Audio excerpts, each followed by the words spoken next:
Welcome to Tell It Like It Is. I'm Gary Polland. This week, before we visit with our guest, I wanted to share something with you from the editors of Commentary Magazine. We will get the editor, John Podhortz, on the show in the near future, and he's a fascinating personality. The title of their editorial is, "We Must Stop the Great Unraveling." Across the United States, a great unraveling is in progress. A rolling crime wave under the guise of social activism has left city after city in America shattered and smoldering. Armed anarchists seized territory inside Seattle with the blessing of the local government. In Minneapolis and in other cities, a campaign to enfeeble or eliminate the police has gained full legitimacy. In Kentucky, the governor has vowed to provide free health care only to one racial group. In the private sector, companies such as Uber Eats have pledged their commitment to a policy of race consciousness and discrimination as well. And major media organs sanction all of the above as proper and good. The unraveling goes further still. Social justice mobs have taken aim at freedom of expression, inventing new heresies daily and ruining the lives of those who unwittingly give voice to them. Forced confessions and language. Proscriptions are the order of the day. Poetry, fiction, movies, and telephone and shows, including children's cartoons, are canceled and excised from history. Indeed, all art and opinion now subject to the chopping block, lest they prove insufficiently propagandistic. To rewrite the present, the mob has rewritten the past. They have forced upon us a distorted and grotesque version of America. With the support of corporations and education boards, school textbooks and curricula now tell of an unredeemable America founded not on the promise of human liberty, but human bondage. What's more, this history discounts the transformative progress on racial equality for which Americans, black and white, have given their lives. Through the violent politicization of all aspects of American life, the mob aims to destroy this country as we know it and replace it with a new one, an anti-American one that trades speech for violence, police for thought police, a free press for indoctrination networks, and the respect due the citizen for the following of the mob. There is one way to stop this unraveling: refuse the mob. We have seen again and again that the mob comes only after those who hope to please it, and when it does, no amount of apology will save you. We stand against the mob and all its aims. We stand against the chaos and the violence and the silencing of debate and the purging of heretics, the rewriting of history, and the destruction of the greatest country in the history of the world. We will defend the most majestic achievements of humankind, the United States of America, against the most ignoble impulse in human history to tear down that which is good. What we stand for is a plurality of opinion in the public square.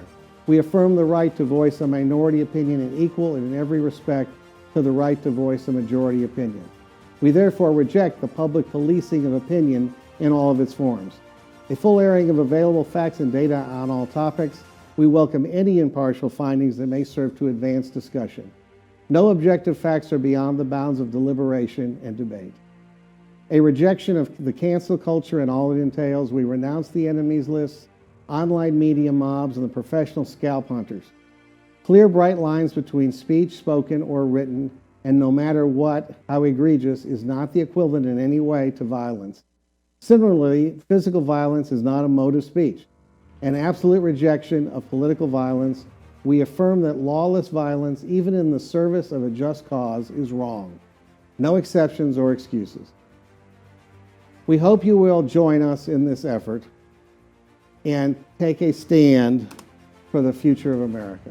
That's my opening, and now I have a great guest, one of the bright lights of the Democratic Party, and not only I think in Texas but around the country. Someone who I've had the privilege of knowing and discussing issues with for many, many years. Jay Aiyer. Jay was the chief of staff for the mayor, former mayor of Houston, Lee Brown, and he was a terrific chief of staff. Since then, he has taught at 2 universities and now is serving as an attorney for Harris County. Jay, welcome to Tell It Like It Is.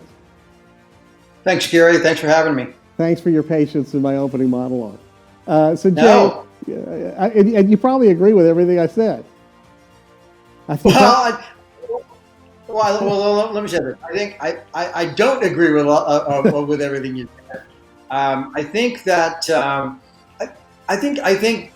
what John Podhoretz is saying, I would disagree with sort of generally in the sense that I think there really isn't a great unraveling. I think what we're seeing is a recognition that that we need to be more inclusive and more open about our conversation. In that sense, I do agree with you. I think we need more.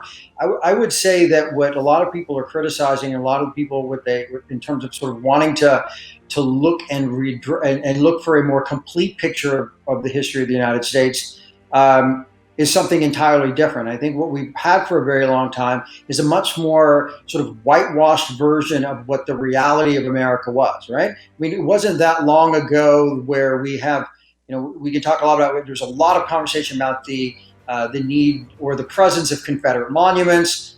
Well, I think we all can now acknowledge there seems to be a consensus that honoring essentially people who engage in open rebellion against the United States is probably not the best thing in the world. And so I see it as sort of a continuation of that. Now, the general violence that you see is wrong, but frankly, there's been a level of violence perpetrated, I think, against some of the protesters. The vast majority of protesters have been peaceful, but I think we have to acknowledge that. We also have to acknowledge that there has been some issues with sort of systemic racism and systemic violence against minority communities by law enforcement in many instances. So a lot of this is a reaction to frustration. We all love America. I think we want it to reach the ideal that it strives to be. But I think we have to acknowledge that it has just simply not lived up to many of the ideals that it wanted for so long. And I think it would be unfair to not say that. Okay, and I would say it is fair to say that America is not perfect, and I would agree with you. But it's kind of like the line that I think Churchill used, that democracy is not a perfect form of government, but all the others are so much worse. So I think that's what we have. I think in America we have made progress. Think about this. We have, civil rights-wise, we have made significant progress since the 60s. And does that mean all that progress we've made is over? No, doesn't mean that at all. But there is no excuse for the violence now going on, not in Houston, I point, and we're going to talk about that in a minute, but in Seattle. We're in day 55 or 56 in Portland. It's not peaceful demonstrations. These are people that are out to destroy. They want to burn down the federal building, and for some reason Trump gets criticized for defending the building when the local police don't. But I want to say that this does not happen in every city in America. And to Mayor Sylvester Turner's credit, in Houston has been, we had a couple of minor issues around the Floyd funeral, but nothing major compared to what we've seen in other cities. And since then, things have been relatively quiet. So, I mean, I take your hat for it. I mean, he's a liberal Democrat, but obviously he has reached out to the communities, and the communities, I think, realize that there's someone there who they can work with. Unlike, I guess, in Seattle and Portland, both who have liberal mayors, and the mob didn't seem to care what they thought. They weren't going to abolish the police. Get out of here.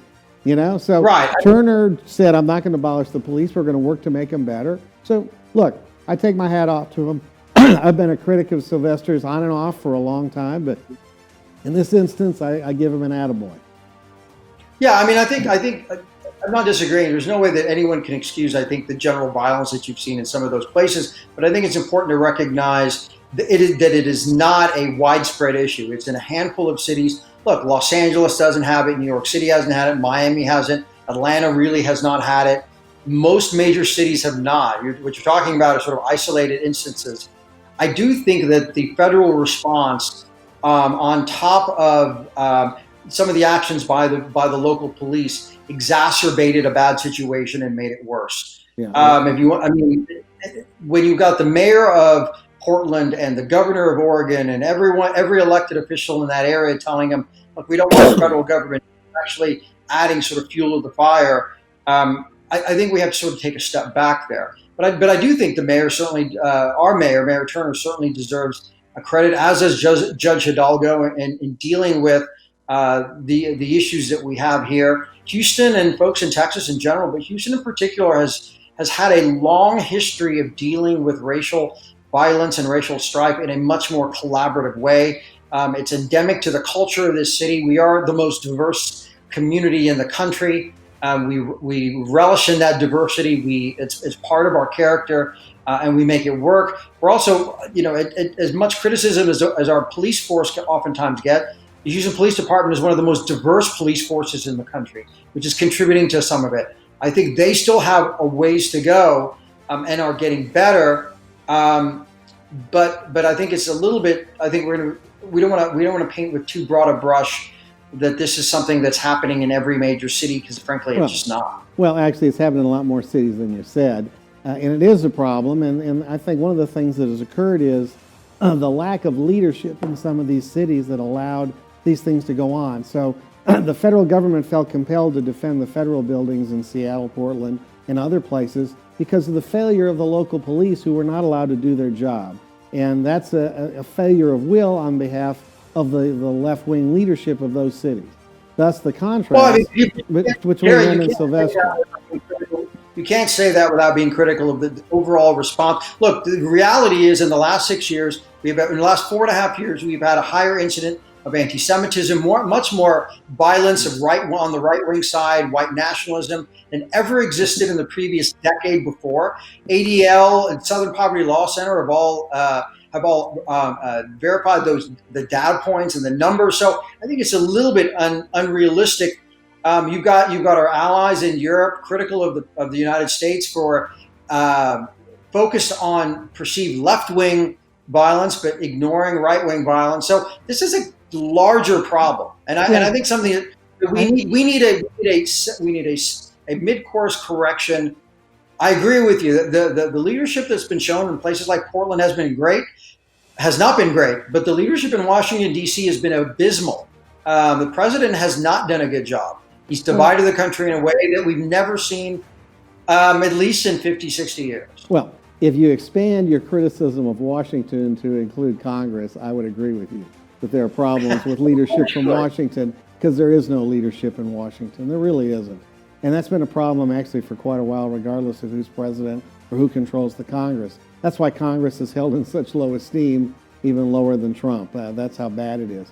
So it's interesting how it works. I do have concerns. I want to do a show on the rise of anti-Semitism and hate, citing the ADL now, which is basically an adjunct to the Democratic Party, a group that I was involved in and led at one point years ago, and the Southern Poverty Law Center, which is just a total hack operation for the left.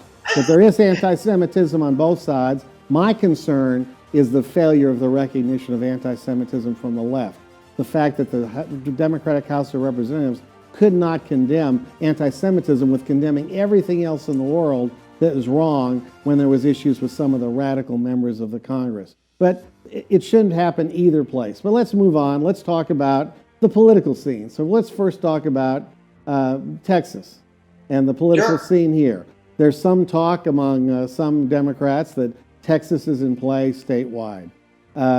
However, so far there's no indication that the Biden campaign or the Democratic National Committee plans to put in substantial resources to try to win Texas. But regardless, I think we saw 2 years ago significant progress for the Democratic Party overall in the state. They didn't win the statewide races, but they came within a horseshoe throw of beating Ted Cruz. So things have started to change. So what's your take on where we're at today? Yeah, I mean, I think it's fair to say that Texas is in play. How close it really is, I think, is sort of left to be seen. I mean, I think if you look at the numbers, essentially what's happened is statewide Republican percentage of their vote, and in raw terms, is essentially flatline. And what you're seeing is most of your growth in Texas is by Democratic voters. Texas, for a long time, has been thought of as a state that essentially sort of is undervoting, not necessarily one that is a solidly red state. It's probably politically closer in terms of turnout now to what you might see in North Carolina, or a little bit maybe what you might see in Georgia. The polling has been pretty consistent. Everything from very Republican-leaning polls to very Democratic-leaning polls are showing that at the presidential level, the race is extremely close, within 2 to 3 to 4 points. And that's when you get that kind of unanimity over a decent-sized sample of time. and sample in terms of polling, then I think that's a great indicator. Look, there was never a poll in the entirety of 2018 that showed O'Rourke within 2 to 3 points, let alone leading Ted Cruz. Ted Cruz is considerably more popular in Texas than Donald Trump is. And so it's very much a possibility if Joe Biden puts in the kind of resources that I think he might do to get an upset win here. Look, Biden doesn't need Texas to win. If Biden's winning Texas, then there's not really much of a race anymore. Yeah, and I think everyone knows that and acknowledges that. So as goes Texas, potentially, so goes the nation. What about the U.S. Senate race here, Cornyn versus Hagar? Yeah, I mean that's a tough one. I think that's a race where MJ Hagar is going to struggle to catch up. It's much closer than it probably one would expect. It's not that different in numbers wise. It's one of those things where if Biden wins and the drag on the ticket from Trump is great enough that you could certainly see some issues there. Look, most of the polling in 18 had O'Rourke losing somewhere between 7 to 8 points. I think Cruz's internals had it as much as 10 points, and he got within 2.5, and that transformed everything. So it's certainly not out of the realm of possibility. She's within striking distance. I think what will be more interesting is Supreme Court Nathan Hecht, Justice Nathan Hecht's up for re-election. His Democratic challenger very likely could win, and you've got a Railroad Commission race. Very likely that the Democrat could win there, particularly since the Republican is really not known. And so those kinds of situations, I think, are even more likely. Some of the congressional races here in Fort Bend County, Brazoria County, 22 is going to be a close race. Congressional District 21, Wendy Davis, Chip Roy is going to be a closer race. Congressional District 10, and then kind of Mike McCall and Mike Siegel, and sort of a rematch from 2 years ago, which was a 2-point race, could be much closer. So, I mean, you've got a lot of opportunities. The trend line is towards Democrats. The state is becoming more Democratic.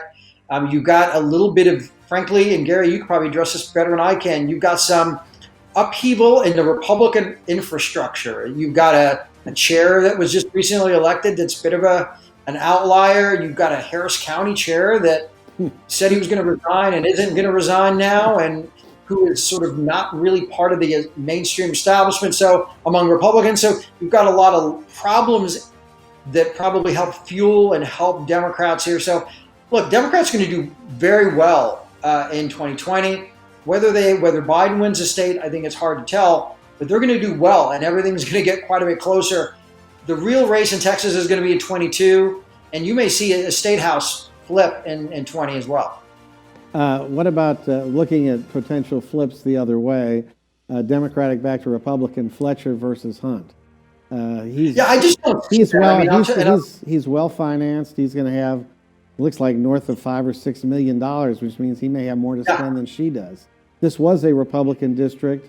It's a swing district, I think, clearly. I think the guy's got a real chance. West Point graduate, really impressive. Yep. Fletcher is pretty much unknown. She's part of the furniture crowd in Washington. She didn't really stand out as a freshman as some of the other Democrats did. Yeah, I mean, I think so. The reason she didn't stand out in large part is because she ran a sort of she's basically governed as kind of a moderate centrist by congressional standards. Look, the energy industry still likes her. She was a big part of trying to get help for the oil and gas industry. The Texas Medical Center, a lot of physicians groups are with her. Look, Joe Biden's going to win at CD7. And so the biggest challenge Wesley Hunt has is going to be to get people to vote for Joe Biden, to turn around and vote for him. I agree with you that it had been historically a Republican district. I just think there's been a demographic switch in the district. And it's not just a common, it's certainly more diverse than it was before, but it's also a situation where you've lost the composition of base Republican voters to the independent column. Look, Wesley Hunt ran in the primary as a very conservative, close to Donald Trump guy. The fact that he feels compelled to position himself as a moderate and using that kind of language today is a little interesting, and it's probably indicative of where he sees that district going. I would be shocked if you see a flip in that direction. No, I think it's certainly doable. What other trend in Texas I find interesting, Jay, is the number of minority candidates running for Congress or running for the legislature that are Republican. I think this is something new. If you remember going way back when in history, back in the late 90s when I was party chairman. That's ancient history, but I was one of those, along with then Governor Bush, who was talking about that the party needs to look more like Texas. That took a while, but we're finally getting there. Yeah. Well, I mean, I think probably the best example of that is down in the Rio Grande Valley, where in the now open seat, Will Hurd retired. You've got two pretty good candidates, I guess, in a very teetering back and forth runoff. They haven't actually called it, or if they have, you might have a contest. That's probably the one race where, if you're going to see that kind of change happen. We're also looking at something very different in 20, which is no straight ticket in Texas. Texas has an incredibly long ballot. Harris County in particular has a very long ballot. So Can't make that the longest in the country. And so without that, individual candidates are going to have to do more. Once you're past that first page or those first few races, it's going to be a challenge to get yourself sort of to stand out in the crowd, so to speak. So you get down to those lower ballot races, there's going to be a significant erosion in the number of votes that are cast at the top of the ticket that go down. Well, I guess it's absolutely. Yeah, they were 25 to 30%. But the good thing for Democrats is the Republican Party in Harris County under the former chairman did an awful job of recruiting. So there's a whole lot of Democrats that are unopposed. So they don't have to worry. They're going to win regardless. But it will be fascinating if that erosion is enough in a close election year that Republicans push through in the lower ballot. It would sure make the old Republican leadership stupid and inadequate, wouldn't it? Well, I mean, the question is whether or not that erosion is sort of disproportionately towards one party or the other. And there's nothing that seems to indicate that right now. It certainly doesn't look that way. I mean, the biggest challenge for Republicans is that they have not done a good job of growing who calls themselves Republicans in terms of on a self-identification basis. So you really need to help redefine. And I think some of that will be, frankly, easier in the post-Trump era for them. Could be. The Republican Party is guys like Wesley Hunt and people like, whether it's George P. Bush or others. It's not the kind of leadership, whether it's from Dan Patrick or for the president, that you're currently seeing now in terms of the visual of the party. Texas is a minority state, increasingly going to become more diverse every moment. And Republicans would be wise to recognize that and get more and more candidates, as you say, look like the state. We talked about the lengthy ballot in Harris County, which is Houston, but in other major metropolitan areas of Texas also, that's a problem. Should we be doing something about judicial selection as opposed to having that's a hard one. Yeah, it's a combination problem, right? I mean, for a long time, both parties have benefited greatly from these wave elections. I know there's a judicial reform commission out there now. They're going to make recommendations. There's a variety of things. The problem you're going to run into, and this is interesting, anything you do is going to require a constitutional amendment. If you look at all of the polling, people, whether they choose to or not, believe they should have the right to vote for who their judge is going to be, even if they have no idea who that judge is, or whether they're even qualified. About 80% of people, regardless of party affiliation, want to vote for judges. So it's going to be a real challenge to win. I think I think from a good government perspective, you can certainly make the argument that an appointed retention election-based judiciary is a smarter system. But it's going to be hard to convince the public that we need to do that. Well, part of the thing is when the public, which it needs to do, is go to the courts in some of these major counties, be it this year or had they gone 5 years ago when Republicans were in domination. It seemed like every election cycle we elected people that clearly were not qualified to sit on the bench. And that's really unfortunate because that affects people's lives when you go to court. So maybe they'll wake up soon enough to deal with that. Okay, so let's talk about the Biden campaign. Is he going to get out of the basement? Is he going to actually campaign? Is he going to actually debate President Trump? Or is this going to be like, I'm going to hide the ball. It's the four corners offense. We're going to let the air out of the ball at the end of the game. I'm winning, and I just hold the ball long enough, and I will win this election. Yeah, I mean, look, there's a certain reality to it, right? I mean, he's up probably a couple touchdowns. We're getting close to the fourth quarter. The president is in much more desperate straits than he is. The smart political strategy is to continue to limit your appearances. I will say there's an irony in that the less he campaigns, the higher his poll numbers even go. The vice president, I think, just has to continue doing what he's doing, which is very sort of limited, measured responses.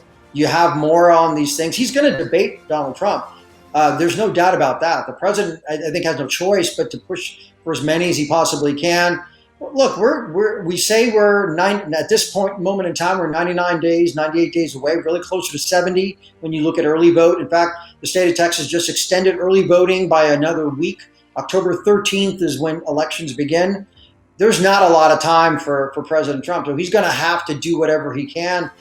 And so they're in a very desperate situation. But the reality is, if you're Vice President Biden, you're up by a lot. You're leading in states that you may not normally would, and you've got enough of an infrastructure and lead.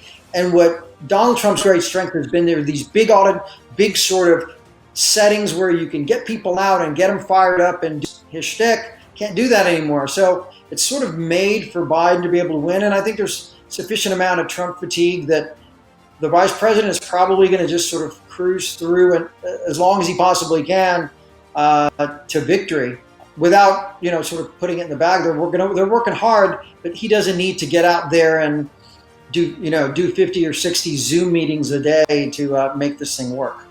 Well, and that's the state of the race at this point. But of course, anything's possible. Dukakis led Bush by 20 plus points way back when. Jay Aiyer, thank you so much for coming on Tell It Like It Is. Certainly we'll have you back. You're someone who tells it like it is. All right. Well, thanks, Gary. Appreciate it. Thanks for having me on. All right, and we're going to break for a commercial. We'll be back after these messages with our next guest, Wendell Champion, Republican candidate, Congressional District 18.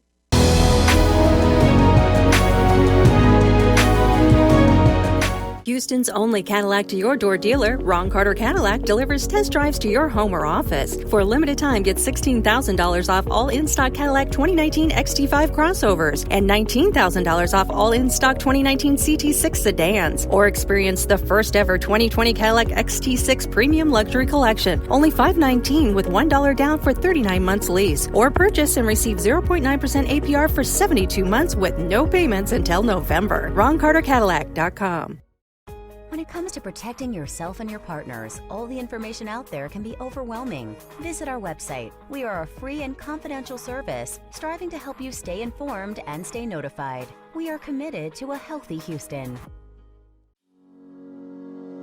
Houston's only Cadillac to your door dealer, Ron Carter Cadillac, delivers test drives to your home or office. Drive the new 2020 Cadillac XT4, only $399 a month, or the new 2020 XT5, only $429 a month, both for 39 months lease with just $1 down. Or purchase the XT4 or XT5 and enjoy 0.9% APR for 72 months with no payments until November. RonCarterCadillac.com.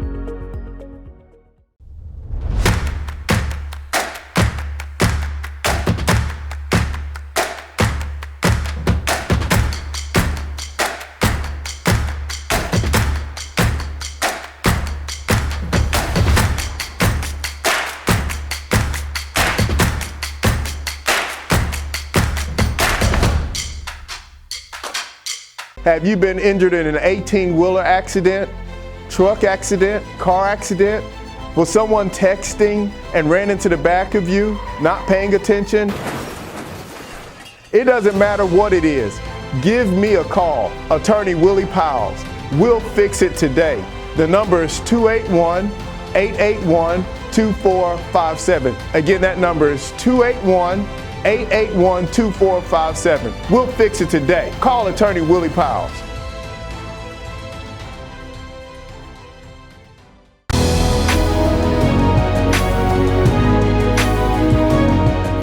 Welcome back to Tell It Like It Is. My guest in this segment is Wendell Champion.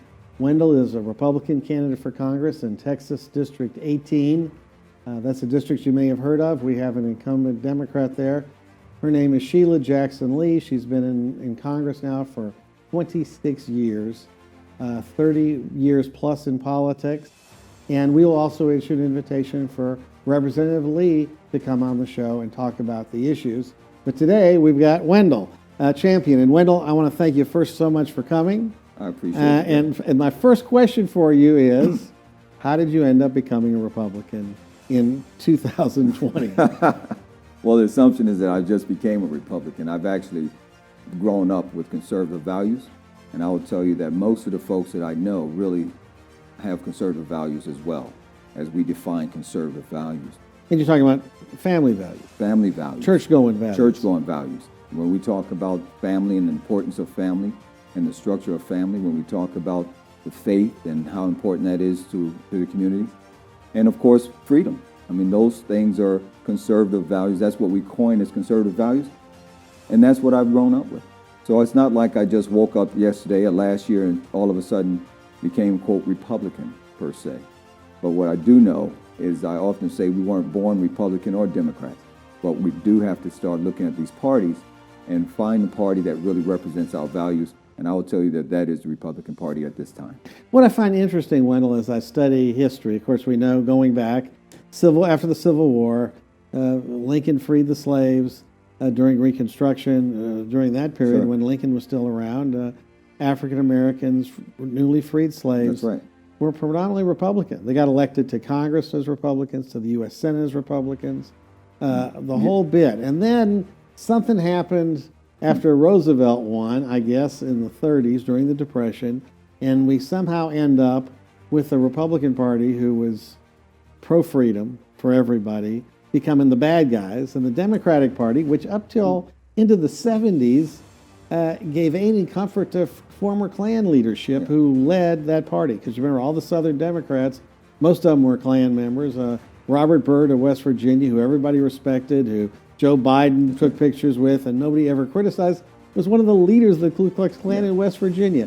Yet somehow the Democratic Party gets this buy that there's nothing wrong with them when we talk about racial injustice in the country. Well, the challenge is that when we say they get a buy, is that they've dominated the narrative. And unfortunately, when we talk about the history and when did we go from being, quote, Republican to Democrat, there were some strong scare tactics that were used, quite frankly, to get that allegiance. In fact, when you go back, as you've mentioned, initially freed slaves, and we talk so much about slavery and folks coming out of slavery, and I'm surprised that we do it so much today. But the freed slaves, the black men at that time, they were Republicans. We had more senators and congressmen and legislators then than we have now. And then as time went on, what we found was there was some physical pressure that was put on the party not to have these men as part of the party. What do I mean by that? The same types of life threats that the black male, newly freed African Americans were getting. They were getting threats that they couldn't participate. The white male Republican that was supporting them were getting the same types of threats. And so this idea that folks would be killed for voting or participating, it was true across the board. And if we go back to check out our history, that scare tactic is what was used to make sure that the Southern blacks became diehard Democrats. But we don't talk about that, but we should. Okay, so you got that history, and here you are. You're running against a 12, 13-term incumbent who's been around forever. And one of the things I wonder about, it goes back to the old story of going to the bazaar in the Middle East, and you go in, and it seems every time you go into the bazaar, they're trying to sell you the rug. Sure. But it seems like it's the same rug you bought Sure. over and over again. And when I look at the modern Democratic Party and its relationship with the African American community, what I see is the bazaar. The same rugs getting sold over and over again. The dog whistles of racism, the claim that the Republicans are out to do this or that to you, when none of it is true. Yet people continue to seem to respond to that, and we continue to re-elect career politicians, because that's what your opponent is. She is a career politician. That's all she's really ever done in her life. She worked in a private law firm for a handful of years, but it's politics all the time. My question for you, Wendell, is if you take a look at your district, what are the major issues facing your district today, and how does that compare to 26 years ago when Sheila Jackson Lee first got elected? Sure. So let me give you, I'm going to answer your question, give you a breakdown of demographics. We have 40% African American Black, 40% Latinos, Hispanic, and then 20% white, Asian, others. And throughout that district of District 18, we have an array of socioeconomic levels, right? We have some of the poorest, literally poorest precincts, communities in Texas, right here in District 18. When we start talking about 5th Ward and Acres Homes, 3rd Ward, parts of 3rd Ward is starting to gentrify. But what we're seeing is that those individuals, to answer your question directly, what has changed? The individual children that are living in this district, they're not becoming educated. And it's not their fault. Young men and young women are trying to find jobs. Where are the new jobs that are supposed to come into the community? We have young ladies that are continuing to have to live on welfare and depend on the government after 3 decades of promises.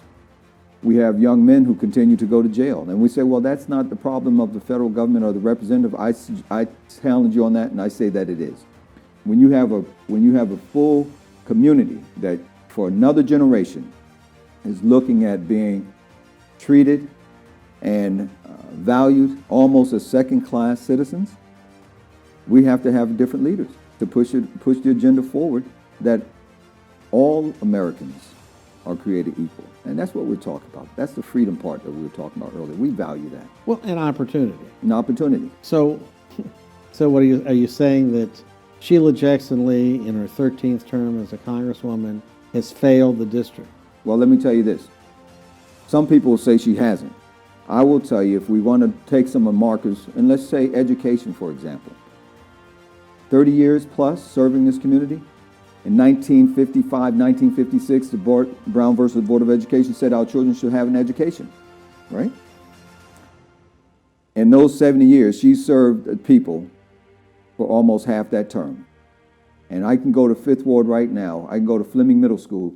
20% of those babies, 20% can write or can read at a level that passes the state test. Which is inexcusable.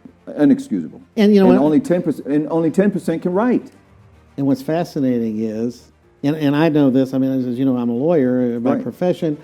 I have a lot of minority clients, and I have run into, one of the things that frustrates me the most is when I run into, and it happens on a pretty regular basis, bright African-American young men who have just been screwed. They have been. They've not gotten a good education. They haven't been challenged. They don't have the best teachers, the best opportunity, and it's not like they're not capable. It's like they never were. And you know what the line my investigator used? What's that? He never had a chance. Never had a chance. Because the parents come from poverty, so they don't have the benefit of highly educated parents. But that still doesn't mean they can't be successful. I had a young man that I represented who came in. He had set fire to his science lab at his school, so he's charged with arson. He's a little African American kid, really cute, and he like 14. And so I get his report. Kid has an IQ of 160. 160. So he's a genius. Wow. So I talked to the parents, and they're working class folks. Sure. But I said, you know, your son is a genius. Did anyone ever tell you that? No. I said, your son is gifted. Okay? So my analysis of what's happening here is your son is frustrated because he's not challenged by the teachers. He's smarter than the teachers. He's smarter than everybody else in the class. And I said, your son needs to get out of that school, and you need to put him in a private school where the best and the brightest go, so he'll be challenged. And so it turns out I ended up connecting them with a parochial school that was highly rated, and he got a scholarship. Yeah. And I never heard anything more, so I assume everything worked out okay for that young man. Well, I can let me tell you this, Gary, because that story that you just told is similar to the personal story that I have. I want to hear it. And so, and it's this personal experience that makes me believe so strongly that we can go into these communities, find that individual, find that child, that mom, that single mother. Vastly 70% of our families right now have single parent households. And so you find those children. I had the same opportunity. I tested well at various levels. I'd done well in school. I didn't burn down the school, mind you, but we moved quite a bit. My mom and I lived on welfare in New York City. I often talk about growing up from welfare to graduating from West Point, from welfare to West Point. But someone had to step in along the way, just like you did for this young man, and say, here's a gifted child, and then go stand in the gap build that bridge, go to that parochial school and say, listen, I've got this gifted child. He's growing up in some challenging circumstances. Can you give an opportunity? Right.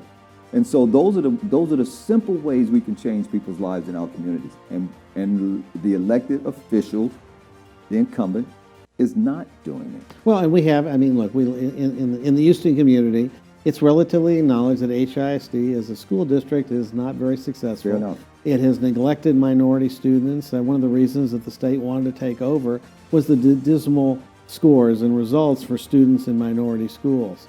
And so what that tells you is that the parents are just not getting treated right. I mean, one of the issues I've always liked, and I found in my years when I ran the Republican Party, was that minority parents love school choice.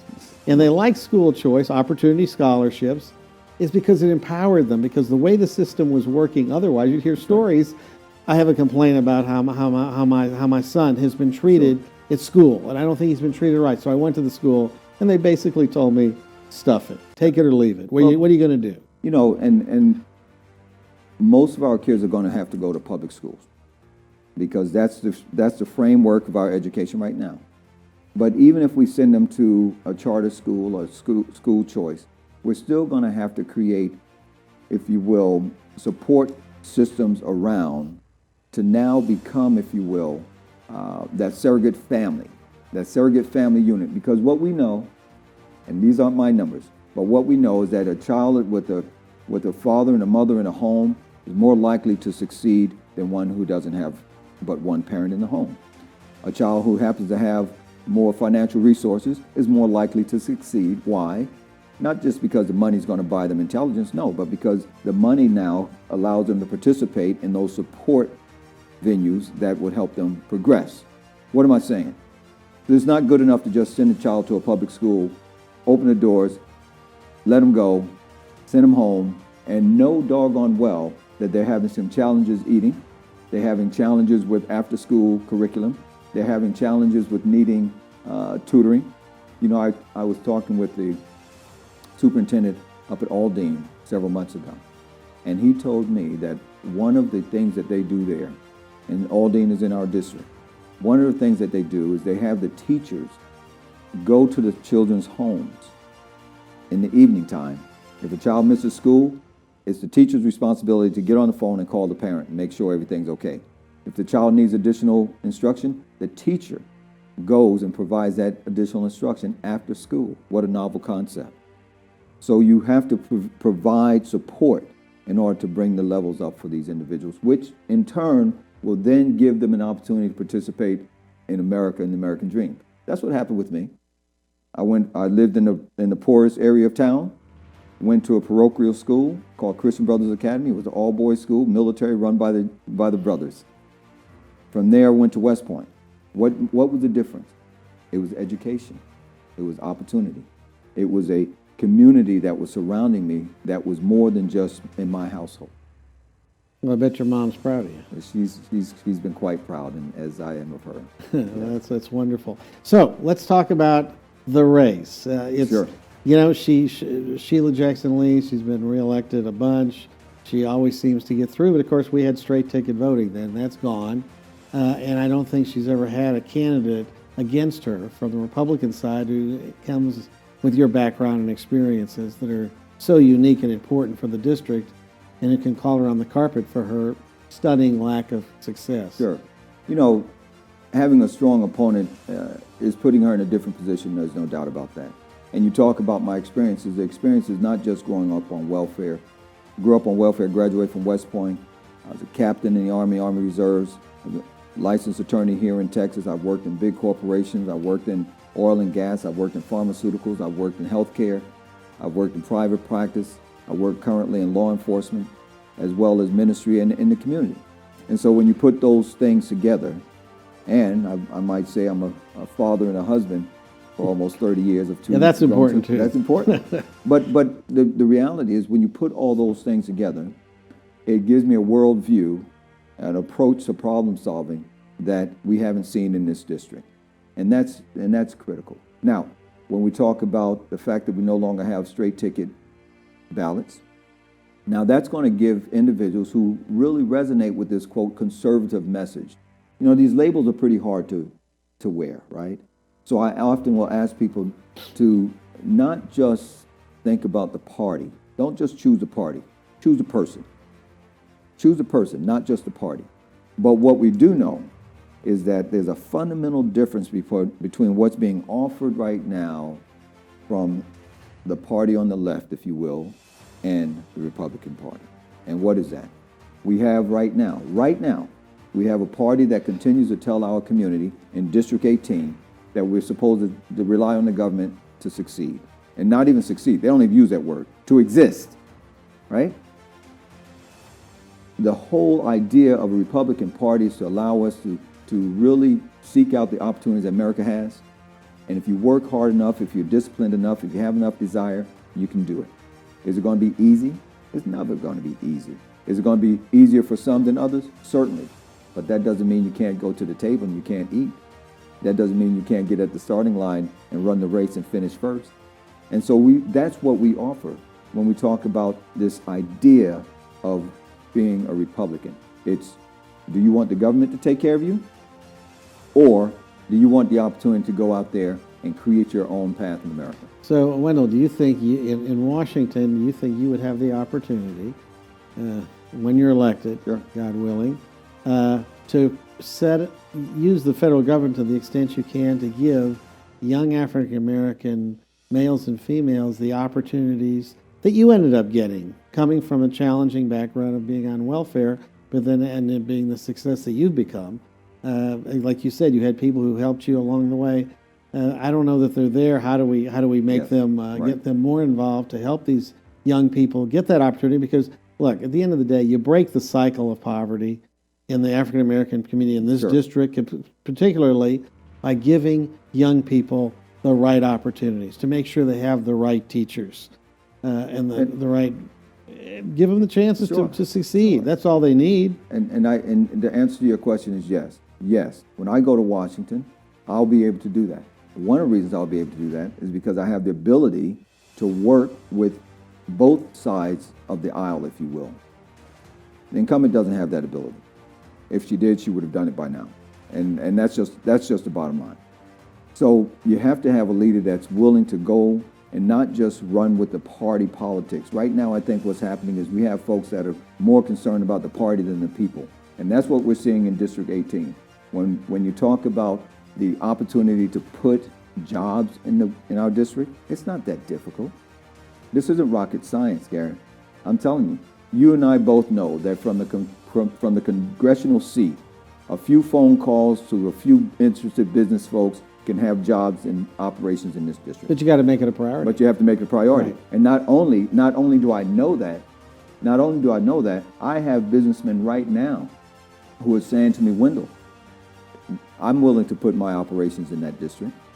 And it's not like they're going to have some special hold on the congressman. They want to do it because it's the right thing to do. And folks say, well, they won't put businesses in these areas. That's not true. You know, when HEB put a business over here on OST in Scott, it became the highest grossing per square foot HEB in their portfolio. Now they've got a brand new one down further along on McGregor. Right. But that particular one, and I know this because 20 years ago, my babies were going to daycare just around the corner when they put that thing up there. And initially, folks said it will never work. But they needed that. And so corporations know there's money to be made in these areas, and there are jobs to be created in these areas. And if there are obstacles because there's concerns with additional security, or maybe there's concerns with the untrained workforce, then we train them. And if we need additional security, then we create additional security. And how do you do that? Do you ask the businessman to absorb the cost? We work it out so that it makes sense for the businessman and it makes sense for the community. That's not hard math. You've come up with solutions. You find that's right. Kind of like what you did in the Army, I'm sure. That's exactly right. Okay, let's talk about some of what would you say we're down to 5 minutes or so. Okay. The big issues in the race. I mean, the national issues are abolish the police. The poll, well, you tell me. So, do your constituents want the police abolished, to have no police? No, and no. Folks know that, do we need to have some type of reform with the police and relationships? Absolutely right. Listen, I'm the only candidate that can talk about this with any type of integrity because I've been working with the sheriff's office I'm right now waiting to become a deputy. I've finished the police academy. And so I understand the need to have a disciplined law enforcement, but at the same time have compassionate yet enforcing police and have real police-community relationships. We have to do that. So I understand that. And I will tell you that the seniors in our district do not want the policemen to go away. The single mothers, they don't want the policemen to go away. The young men that are going down the street, they may want a different relationship, but they don't want them to go away, because we all know that that's hypocrisy at its best. You get rid of our police force and we're going to decrease the security, which now makes our neighborhoods worse. That's the truth. What are the bigger issues in this district? On one side, we have, of course, the need for jobs. The jobs that are part of the oil industry, we've got to figure a way to shore that up. The other part, we just need jobs, and not just jobs at the service, McDonald's, and those types of things. And those are noble jobs.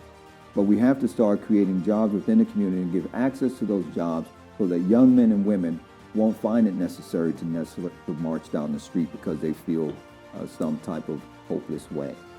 And so when we see what's going on in our national level, it really goes back down to the local politics. And the question is whether or not your family is better off today than it was 25 years ago. When she got elected. That's right. And to that point, if I can talk to the audience, and Sure. to that point, when we start talking about the progress that's been made with your family, we really have to take that seriously. I mean, we really need to understand that every family in America has a right to those freedoms and has a right to opportunities, has the right to pursue happiness, has the right to pursue wealth and prosperity. And that's not going to happen if we continue to vote the same way we've always been voting just because we've been told that's the way to vote. This election is a pivotal election year for us all, because now, for the first time, you get an opportunity to go down the ballot and choose the person that you really believe is best for your family. And the only thing you have to do is ask yourself, are you doing better now than you were 25 years ago? And if the answer is no, think about your children. Are they doing any better? Are your grandchildren going to be better? And if the answer is no, then it's time to vote for someone different. Well, and that's a compelling argument, because it looks like, at least to me as a political observer going back a long time, I mean, I knew Sheila when she ran 3 times for judge as a young lawyer.